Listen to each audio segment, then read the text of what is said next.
Hey guys, looking to make your own podcast but don't know how? Well, let me tell you about Anchor. If you haven't heard about Anchor, it's the easiest way to make a podcast. Let me explain. It's free. There's creation tools that allow you to record and edit your podcast right from your phone or computer.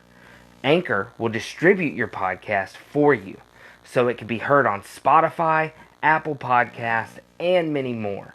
You can make money from your podcast with no minimum listenership. It's everything you need to make a podcast in one place. Download the free Anchor app or go to anchor.fm to get started. What are you waiting for?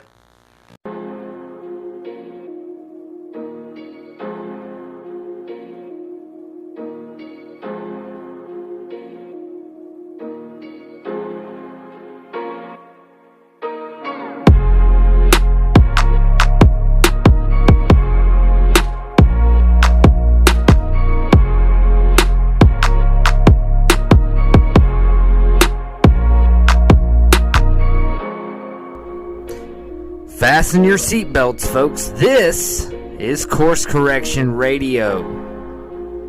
Last week, we hardly spent any time at all on the Abomination of Desolation. Instead, we spent a lot of our time looking at Daniel chapter 9 and the prophecy of the 70 weeks. So that way we could have a firm foundation of what the actual Abomination of Desolation was about. Now this week, with that foundation established, we're going to go in and take a deeper look and see what the scriptures actually have to say about this abomination.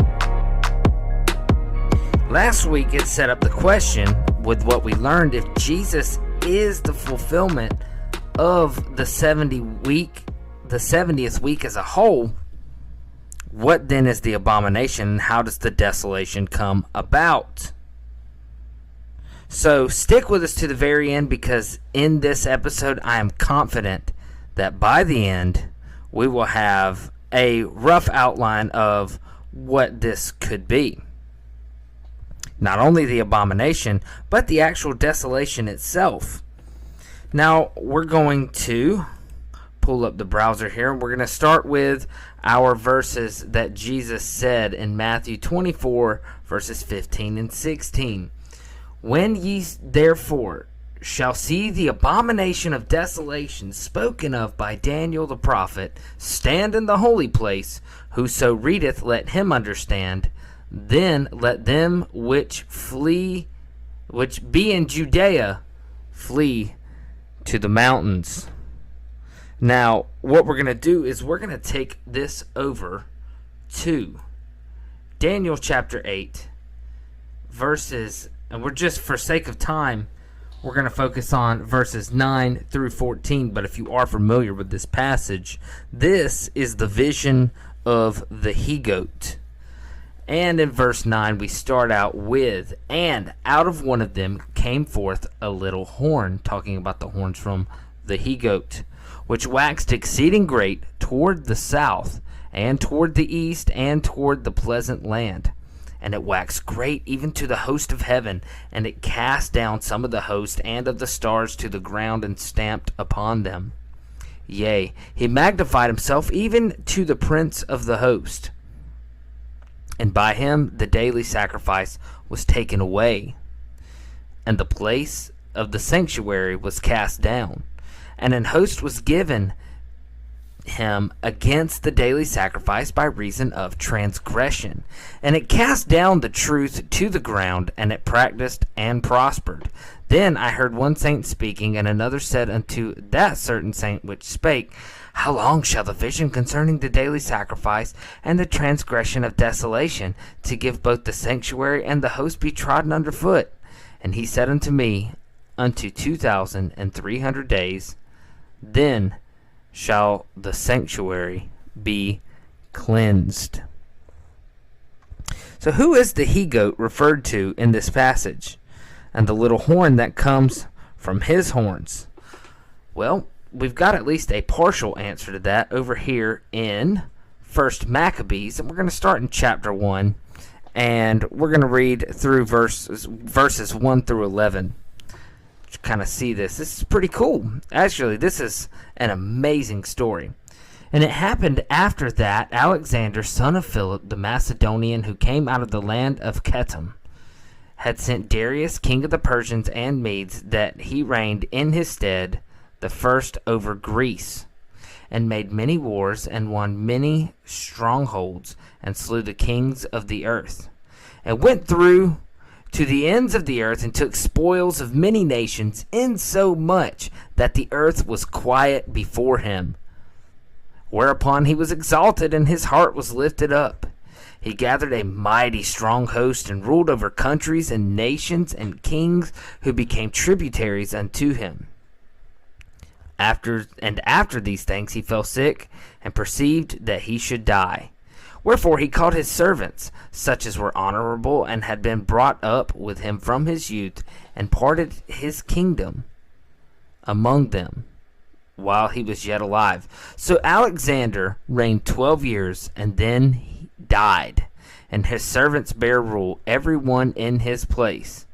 And after his death they all put crowns upon themselves. So did their sons after them many years, and evils were multiplied in the earth.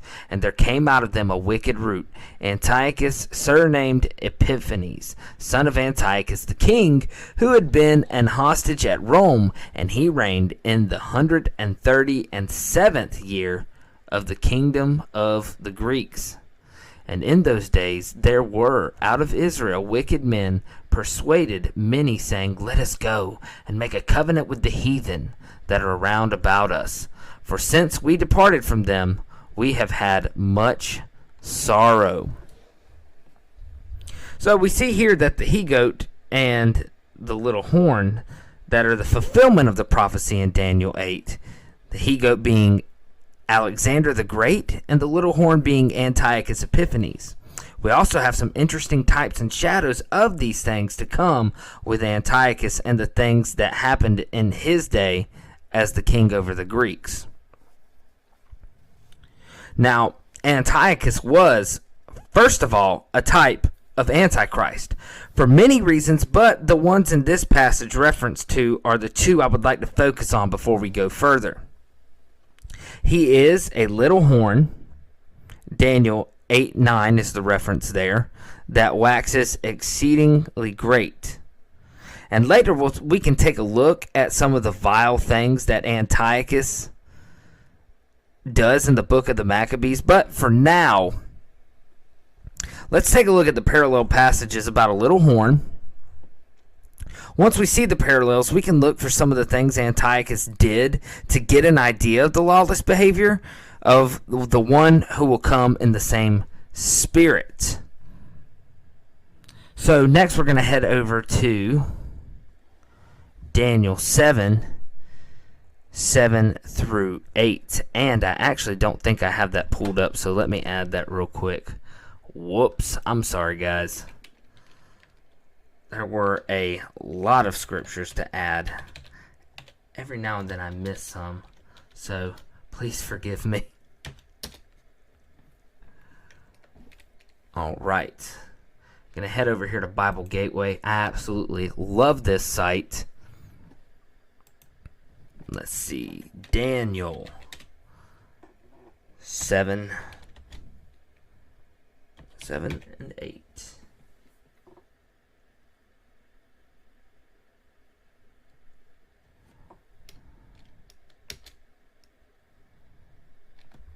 And after this I saw in the night visions, and behold, a fourth beast, dreadful and terrible, and strong exceedingly. And it had great iron teeth, and it devoured and brake in pieces, and stamped the residue with the feet of it. And it was diverse from all the beasts that were before it, and it had 10 horns.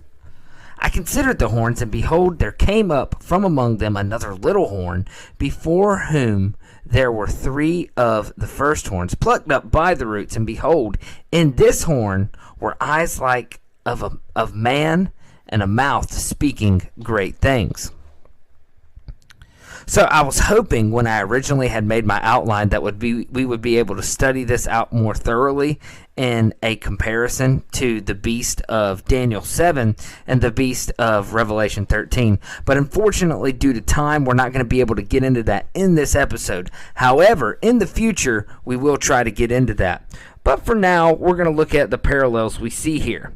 Both rise from someone else's kingdom. That's Daniel 7:8 and chapter 8, verse 9.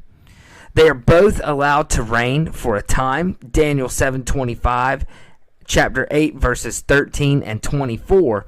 And they shall both stand up and blaspheme God and be annihilated. That's Daniel chapter 7, verse 8, and verses 25 through 27, as well as Daniel chapter 8, verses 23 and 25. So there's the parallels there. And it's a really fascinating study. Now, as to the final Antichrist and his beast, 2nd Esdras has this to say. And 2nd Esdras, like 1st Maccabees, can be found in the King James Apocrypha and was actually in the King James Bible at one point until it was taken out. So let's go over there real quick. And I've got that pulled up. And it came to pass after 7 days, I dreamed a dream by night, and lo, there arose a wind from the sea, that it moved all the waves thereof. And I beheld, and lo, that man waxed strong with the thousands of heaven.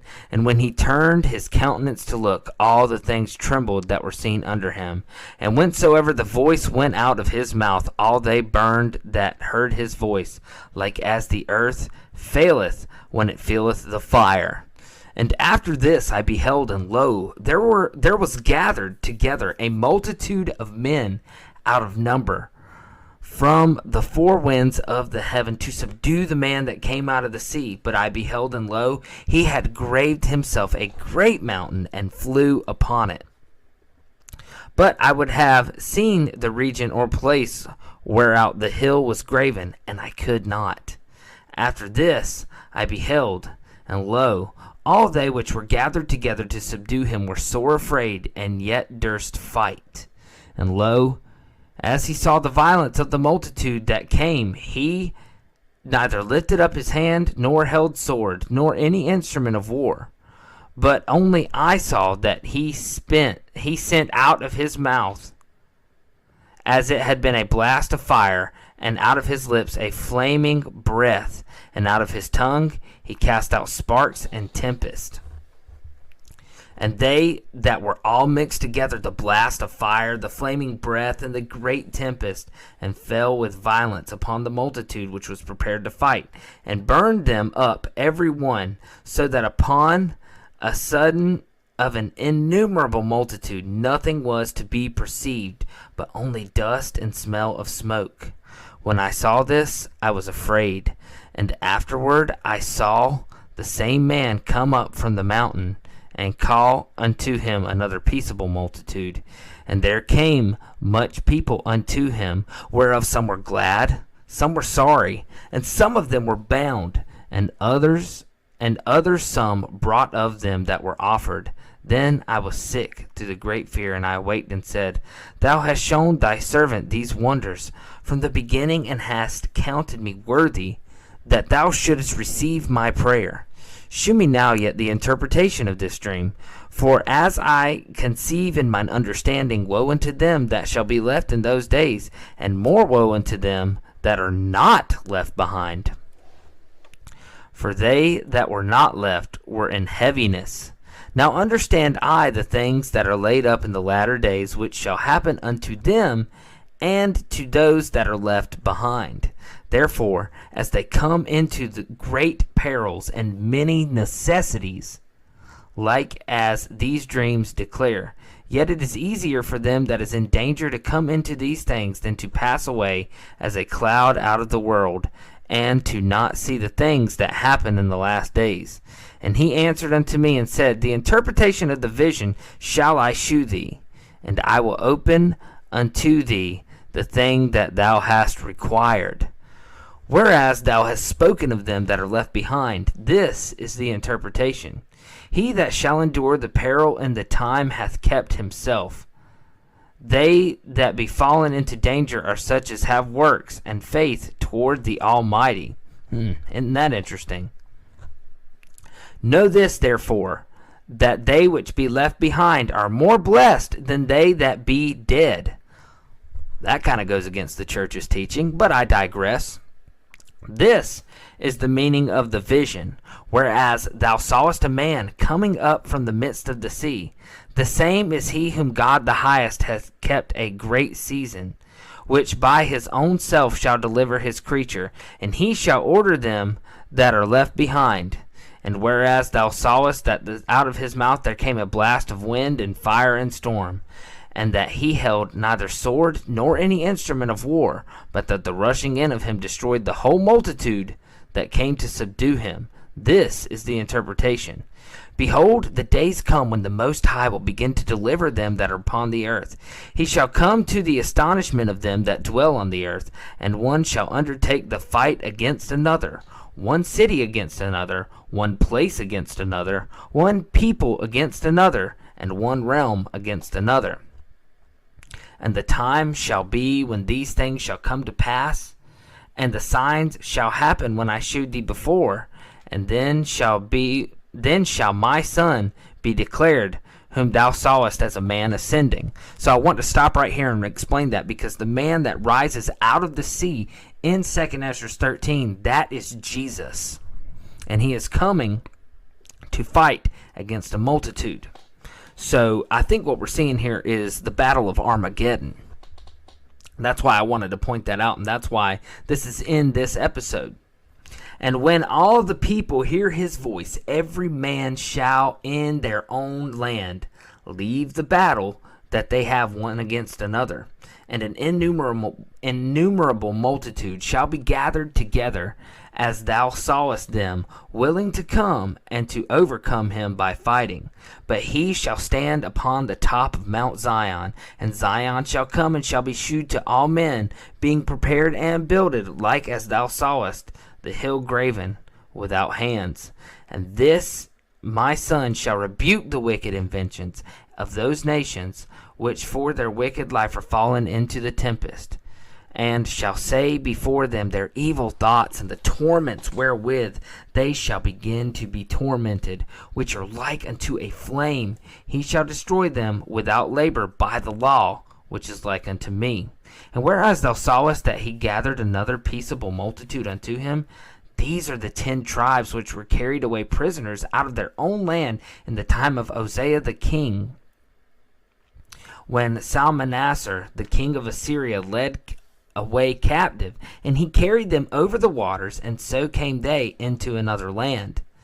But they took this counsel among themselves, that they would leave the multitude of the heathen, and go forth into a further country, where never mankind dwelt, that they might keep their statutes, which they never kept in their own land.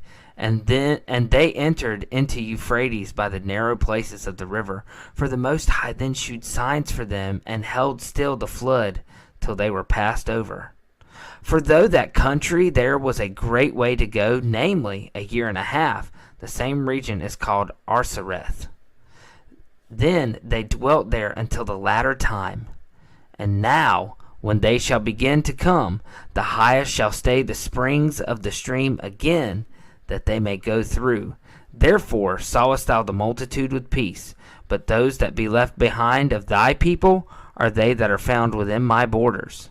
Now when he destroyeth the multitude of the nations that are gathered together, he shall defend his people that remain, and then shall he shew them great wonders. Then I said, O Lord, thou bearest rule, shew me this.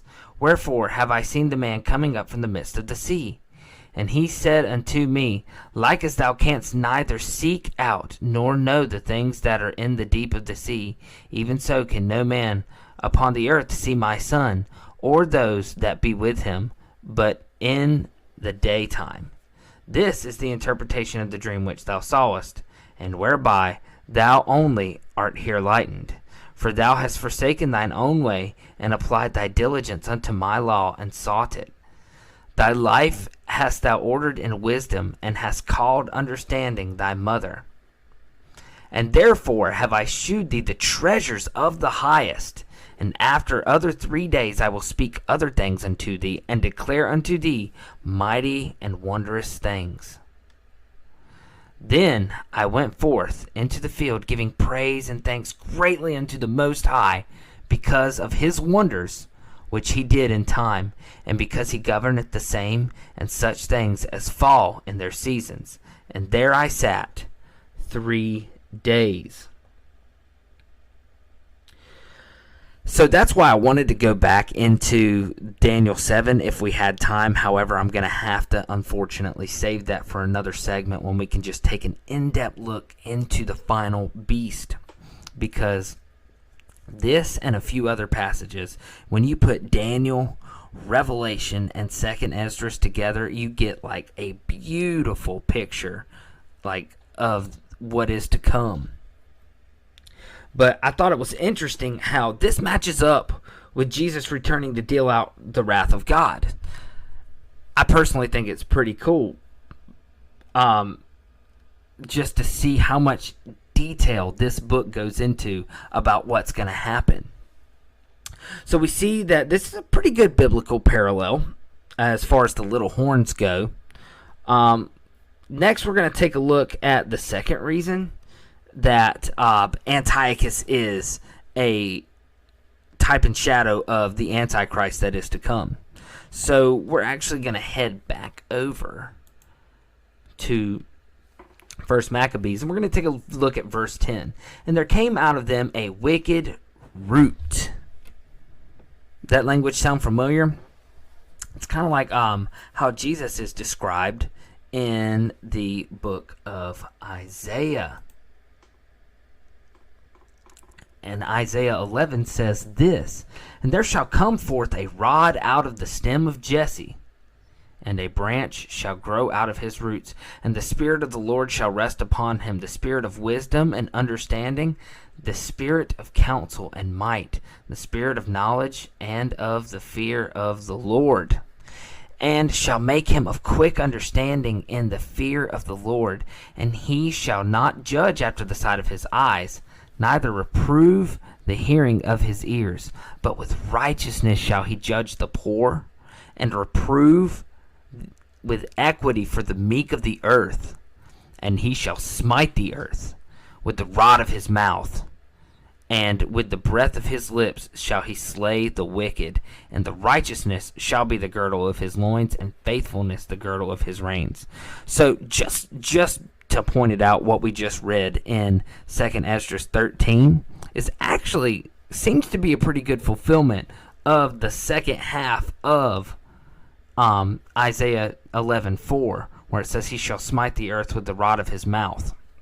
It's just interesting that we see those parallels of him pouring out the wrath of God with his mouth. It's so cool to see how the Bible just interprets the Bible. And yes, I know that, there is a lot of stigma around using the Apocrypha, but do keep in mind that this was once in the 1611 King James Bible, and it even does say, if you look in when you open the cover and look at the title page, it says appointed to be read in church. So I'm just saying there might be something here for us to see. Now, we also notice this language of a branch with Jesus can be found in other spots too, such as Jeremiah 23. And verses 1 through 6 say this, Woe be unto the pastors that destroy and scatter the sheep of my pasture, saith the Lord.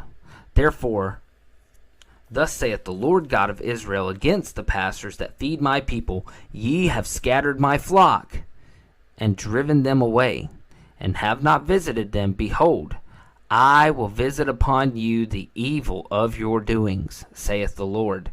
And I will gather the remnant of my flock out of all the countries whither I have driven them, and will bring them again to their folds, and they shall be fruitful and increase. And I will set up shepherds over them, which shall feed them, and they shall fear no more, nor be dismayed, neither shall they be lacking, saith the Lord. Behold, the days come, saith the Lord, that I will raise unto David a righteous branch, and a king shall reign and prosper, and shall execute judgment and justice in the earth. In the days of Judah, in his days, Judah shall be saved, and Israel shall dwell safely. And this is his name, whereby he shall be called, the Lord our righteousness. Oh man, that is so amazing. I just love reading God's word. I guess I can exit out of all these new tabs. I don't know where they came from. Sorry guys, this is my first time trying to do this all at once. I apologize. Alright, we can also see another part about the branch in Zechariah 3, 8 through 10, which says, Hear now, O Joshua the high priest, thou and thy fellows that sit before thee, for they are men wondered at. For behold, I will bring forth my servant the branch. For behold, the stone that I have laid before Joshua, upon one stone shall be 7 eyes. Behold, I will engrave the graving thereof, saith the Lord of hosts, and I will remove the iniquity of the land in one day. In that day, saith the Lord of hosts, shall ye call every man his neighbor under the vine and under the fig tree. Oh man, we can go through every single passage in the 4 Gospels and see how Jesus is the fulfillment of this righteousness. Because I don't know if you noticed that, but righteousness is a common theme that keeps popping up when you see the prophecy of the branch, a righteous branch. He shall judge in righteousness. He'll remove the iniquity, things like that all have to do with righteousness. Now, like I said, and another thing, we saw the fulfillment of Isaiah chapter 4 Isaiah 11:4. We kind of saw the fulfillment of the second half of that in 2nd Esdras, but you can find the full fulfillment of Isaiah 11:4 just in the book of Matthew and the book of Revelation if you wanted to. So, because it says, how did it put it? But with righteousness shall he judge the poor and reprove the equity of the meek for the meek of the earth. I mean, that was his earthly ministry the first time he came. Now his second return is when he'll smite the earth. So it's just amazing to see how these prophecies are all clearly laid out in multiple comings of the Messiah and the Lord Jesus. Amazing, amazing, amazing.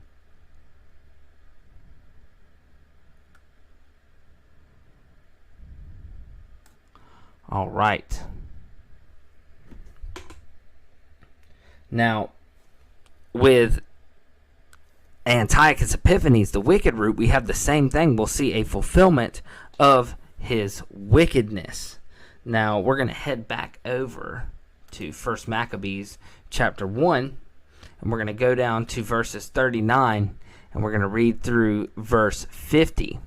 Her sanctuary was laid waste like a wilderness. Her feasts were turned into mourning, her Sabbaths into reproach, her honor into contempt. And as had been her glory, so was her dishonor increased, and her excellency was turned into mourning. Moreover, King Antiochus wrote to his whole kingdom that all should be one people, and everyone should leave his laws. So all the heathen agreed according to the commandment of the king. Yea, many also of the Israelites consented to his religion, and sacrificed unto idols, and profaned the Sabbath. For the king had sent letters by messengers unto Jerusalem and the cities of Judah, that they should follow the strange laws of the land, and forbid burnt offerings, and sacrifice, and drink offerings in the temple. And they that should profane the Sabbaths and festival days, and pollute the sanctuary and holy people, set up altars and groves and chapels of idols, and sacrifice swine's flesh and unclean beasts. That they should also leave their children uncircumcised, and make their souls abominable with all manner of uncleanness and profanation, to the end that they might forget the law and change all the ordinances. And whosoever would not do according to the commandment of king, he said he should die. In the selfsame manner wrote he to his whole kingdom, and appointed overseers over all the people, commanding the cities of Judah to sacrifice city by city. Then many of the people were gathered unto them, to wit, every one that forsook the law, and so they committed evils in the land, and drove the Israelites into secret places, even wheresoever they could fly for succor. That's a great parallel to Matthew 24:16 right there. Now, check this out. I actually read a little bit farther than I meant to. I'm getting ahead of myself. Whoops. All right, so before we do that, we're actually going to head over to... I know I got it around here somewhere. Hold on.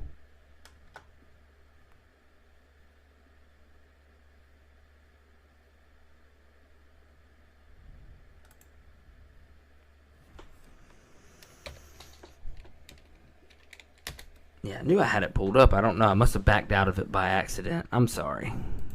You're going to hear me apologizing a lot on this episode. Please bear with me as I get... I got a new software to help me. I'm trying to convert some of the podcast over to video, too. So this episode's not going to be as crisp and polished as some of the others. So I also apologize about that. I do try to do my best to make these as professional as possible. But... I'm going to leave this one as, I'm going to make it as professional as I possibly can, but also I do want you guys to see more of the process of what I'm doing here as well. And you can see that, you'll never see me claim to be perfect at all. I do what I can to make this as pleasant as possible, but nevertheless, I digress, and your time is valuable. So let's get right into this. We're going to read 2 Maccabees 6, verses 4 through 10. For the temple was filled with riot and reveling by the Gentiles, who dallied with harlots and had to do with women within the circuit of the holy places, and besides that brought in things that were not lawful. The altar also was filled with profane things which the law forbiddeth. Neither was it lawful for a man to keep Sabbath days or ancient fasts, or to profess himself at all to be a Jew. In the day of the king's birth, every month that were brought by bitter constraint to eat of the sacrifices, and when the fast of Bacchus was kept, the Jews were compelled to go in procession to Bacchus carrying ivy. Moreover, there went out a decree to the neighbor cities of the heathen by the suggestion of Ptolemy against the Jews, that they should observe the same fashions and be partakers of their sacrifices. And whoso would not conform themselves to the manners of the Gentiles should be put to death. Then might a man have seen the present misery. For there were 2 women brought who had circumcised their children, whom when they had openly led round about the city, the babes handing at their breasts, they cast them down headlong from the wall. And I do want to apologize for not saying this earlier, but some of the things that Antiochus did were heinous, and they are very graphic, which is the reason that this episode has an age limit and a restriction on it, because I do want to make sure that this is not something that every age group can handle, or even, this is regardless of how old you are. There's adults that can't handle this kind of graphic stuff, and that's perfectly okay. So, we're going to take a look at these things real quick. As far as we just saw some of the heinous things that he did. We're going to back up in a minute here in 2 Maccabees chapter 6 to show that, this actually isn't even the worst thing that he did. He did far worse, and we're going to back up real quick, go up here to chapter 6, verse 1. And look, not long after this, the king set an old man of Athens to compel the Jews to depart from the laws of their fathers and not to live after the laws of God, and to pollute the temple in Jerusalem and to call it the temple of Jupiter Olympius, and that in Gerizim of Jupiter, the defender of strangers, as they did desire that dwelt in the place. The coming of this mischief was sore and grievous to the people. Did you catch that? Excuse me. Antiochus set up the temple in Jerusalem. He called it a temple to Jupiter Olympius. Now, that's a big deal, because if anybody who has ever studied the parallel between the Roman gods and the Greek gods will know that that is Zeus. And another thing that makes that compelling is, if you know anything about Zeus and what is mentioned in Revelation chapter 3, I believe, with the church of Pergamos. They had what was known, he says, where Satan's seat dwells. Pergamos was known for its Pergamon altar, which was a altar set up by a Roman emperor with, I believe, a statue of Zeus as well.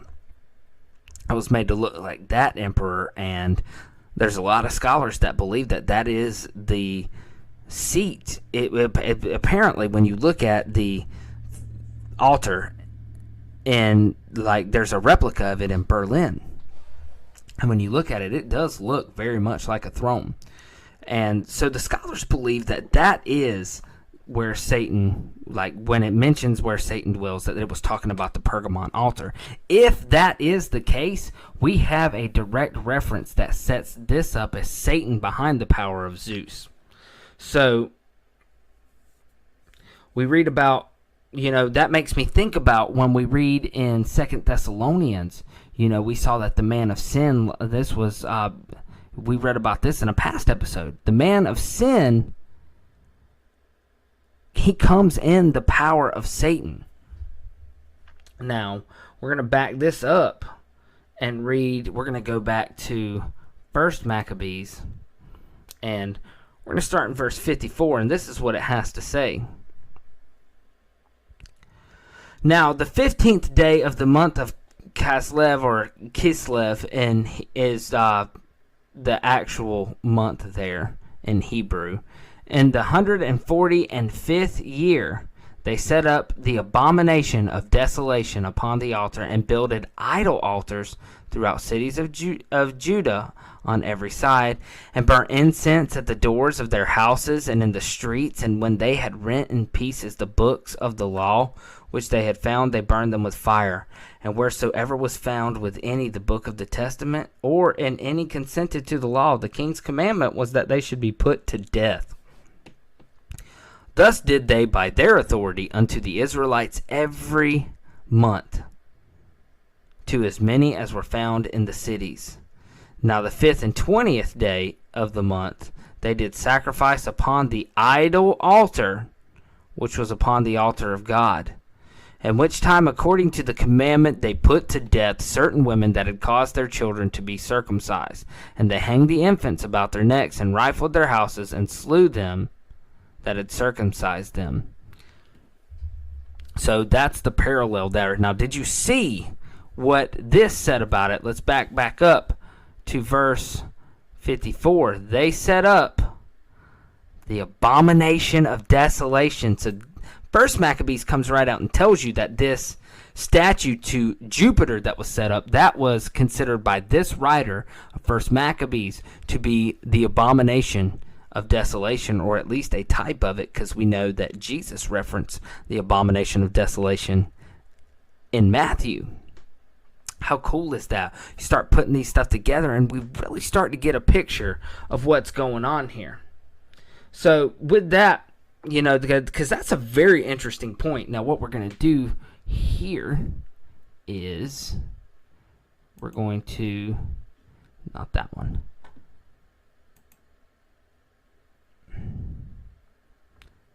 We're going to head over to Daniel chapter 3.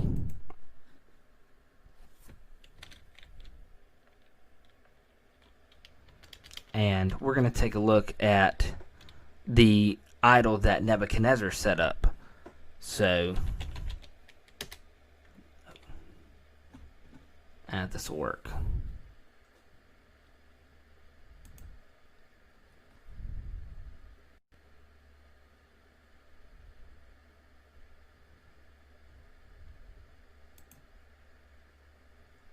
right.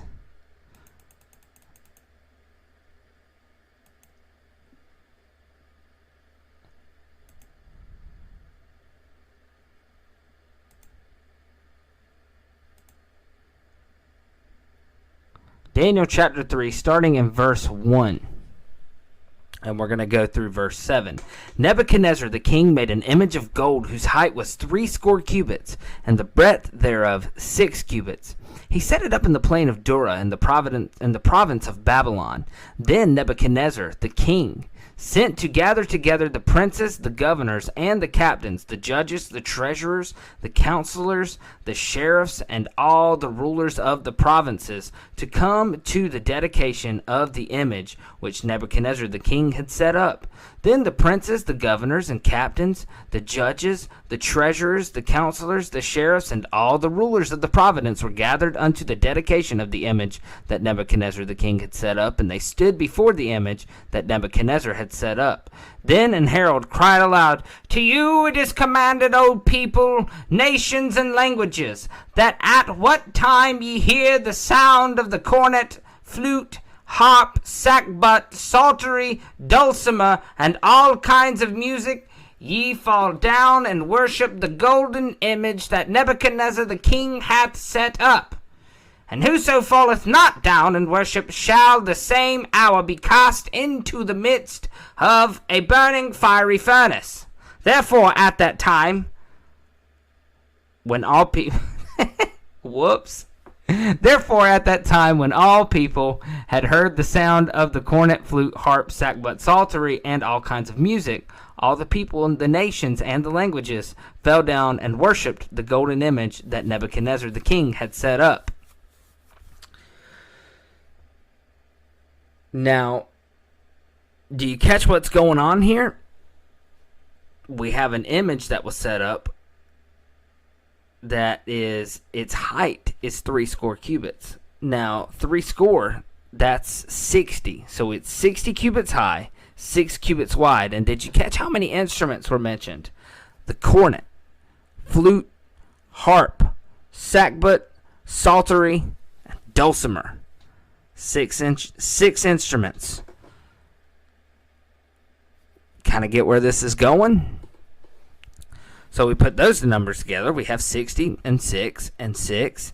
And we could put those together to focus on the apostasy of Nebuchadnezzar. Now, he had just magnified God the chapter before after Daniel had interpreted his dream, if you remember correctly. And now he's having the people worship an image of himself. So, you know, as far as with, though, we can look at, we've got a 60 and a 6 here comfortably. Now, if you look, and the reason I mention this is we'll look at this passage later, but Revelation 13 talks about it'll be 600 threescore-and-six. So with the 600, there's something interesting here. We can take a look at Noah and see when, with the apostasy of his day, in the 600th year of Noah's life, in the 2nd month, the 17th day of the month, the same day where all the foundations of the great deep broken up and the windows of heaven were opened. So it was in the 600th year that the apostasy of Noah's day got wiped out. The world had become so apostate then that God just destroyed the entire world with a flood. Now, I mentioned these two things because there's a really interesting quote about this as far as it relates to the mark of the beast. And this is from Irenaeus in this is book 5 of Against Heresies, chapter 29, paragraph 2. I couldn't find it to be able to pull it up on the screen for you. However, I do have a quote here in my notes from my copy of the Ante-Nicene Church Fathers. And there is therefore in this beast, when he comes, a recapitulation made of all sorts of iniquity and of every deceit, in order that all apostate power flowing into and being shut up in him may be sent into the furnace of fire. Fittingly, therefore, shall his name possess the number 666, since he sums up in his own person all the commixture of wickedness which took place previous to the deluge, due to the apostasy of the angels. For Noah was 600 years old when the deluge came upon the earth, sweeping away the rebellious world, for the sake that most infamous generation which lived in the times of Noah. And Antichrist also sums up every error of devised idols since the flood, together with the slaying of the prophets and the cutting off of the just, for that the image which was set up by Nebuchadnezzar had indeed a height of 60 cubits, with a breadth of 6 cubits, on account of which Ananias, Azarias, and Mishael, when they did not worship it, were cast into the furnace of fire, pointing out prophetically by what happened to them the wrath against the righteous which shall arise towards the time of the end. For that image, taken as a whole, was prefiguring of this man's coming, decreeing that he should undoubtedly himself alone be worshipped by all men. Thus then, the 600 years of Noah, in whose time the deluge occurred, because of the apostasy, and the number of the cubits of the image for which these just men were sent into the fiery furnace, do indicate the number of the name of that man, whom is concentrated the whole apostasy of 6,000 years, and unrighteousness and wickedness, and false prophecy and deception, for which all things sake a cataclysm of fire shall also come upon the earth. How cool is that? I bet, I can only speak from my personal experience, but I'm pretty confident to say that you've never heard that aspect of the symbolism of the mark of the beast been talked about in your church. So the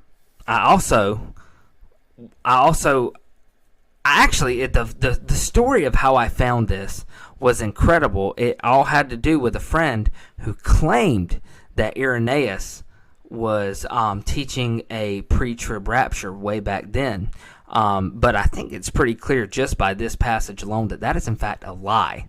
And I'm not saying that my friend is a liar. I'm just saying, unfortunately, my friend had been duped into believing a lie by not thoroughly testing the teachers they were listening to. So always be mindful of the teachers that you submit your ears to, because just because somebody claims to be a follower of Jesus does not, in fact, mean that they are biblically sound. So, but nevertheless, we will move on to Revelation chapter 13 to see another aspect of this image of the beast. And I stood upon the sand of the sea and saw a beast rise up out of the sea, having 7 heads and 10 horns, and upon his horn 10 crowns, and upon his head the name of blasphemy. And the beast which I saw was like unto a leopard, and his feet were as the feet of a bear, and his mouth as of a lion. And the dragon gave him his power, and his seat, and great authority. And I saw one of his heads as it were wounded to death, and his deadly wound was healed, and all the world wondered after the beast. And they that worshipped the dragon which gave power unto the beast, and they worshipped the beast, saying, Who is like unto the beast? Who is able to make war with him? And there was given unto him a mouth speaking great things and blasphemies, and power was given unto him to continue 42 months. And he opened his mouth in blasphemy, and against God, to blaspheme his name and his tabernacle, and them that dwell in heaven. And it was given unto him to make war with the saints, and to overcome them. And power was given him over all kindreds, and tongues, and nations. And all that dwell upon the earth shall worship him, whose names are not written in the book of the life of the Lamb slain from the foundation of the world. If any man have an ear, let him hear. He that leadeth into captivity shall go into captivity. He that killeth with the sword must be killed with the sword. Here is the patience and faith of the saints. And I beheld another beast coming up out of the earth, and he had 2 horns like a lamb, and he spake as a dragon. And he exerciseth all the power of the first beast before him, and causeth the earth and them which dwell therein to worship the first beast, and whose deadly wound was healed. And he doeth great wonders, so that he maketh fire come down from heaven on the earth in the sight of men, and he deceiveth them that dwell on the earth by the means of those miracles which he had power to do in the sight of the beast, saying to them that dwell on the earth that they should make an image to the beast, which had the wound by a sword, and did live.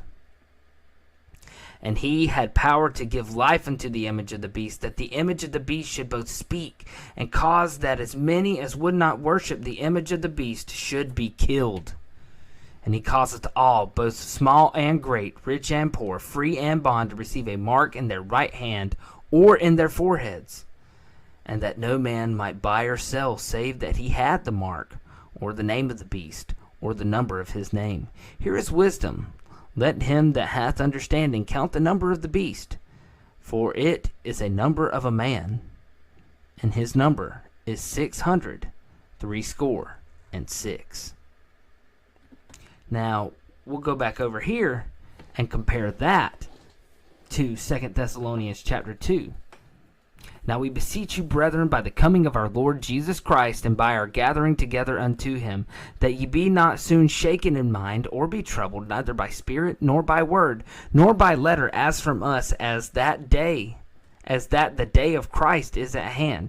Let no man deceive you by any means, for that day, the day of Christ, coming and the gathering of the saints, shall not come, except there come a falling away first, and that man of sin be revealed, the son of perdition, who opposeth and exalteth above all that is called God, or that is worshipped, so that he as God sitteth in the temple of God, shewing himself that he is God.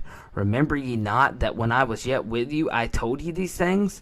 And now ye know what withholdeth, that he might be revealed in his time. For the mystery of iniquity doth already work. Only he who now letteth will let, until he be taken out of the way. And then shall the wicked be revealed, whom the Lord shall consume with the spirit of his mouth, and shall destroy with the brightness of his coming, even him whose coming is after the working of Satan, with all power and signs and lying wonders. So, do you see what's going on here? This is the signs and the lying wonders. That is the second beast, the false prophet. So, now we kind of get an idea of the outline of the abomination of death that brings desolation spelled out generally. It has to do with an idolatrous worship that worships Satan and his minions. Now we're going to look at, so you remember what we read in 2 Esdras 13, right? About Jesus coming with the fire and the tempest out of his mouth. Now what we're going to do is we're going to take a look at the canonical scriptures that passage parallels. Excuse me. All right. First, we're going to go to Revelation 6:12. This is Jesus coming in his wrath. And I beheld when he had opened the sixth seal, and lo, there was a great earthquake. And the sun became black as sackcloth of hair, and the moon became as blood. And the stars of heaven fell up unto the earth, even as a fig tree casteth her untimely figs when she is shaken of a mighty wind. And the heaven departed as a scroll when it is rolled together, and every mountain and island were moved out of their places. And the kings of the earth, and the great men, and the rich men, and the chief captains, and the mighty men, and every bondman, and every free man hid themselves in the dens and in the rocks of the mountains, and said to the mountains and rocks, Fall on us, and hide us from the face of him that sitteth on the throne, and from the wrath of the Lamb, for the great day of his wrath is come, and who shall be able to stand?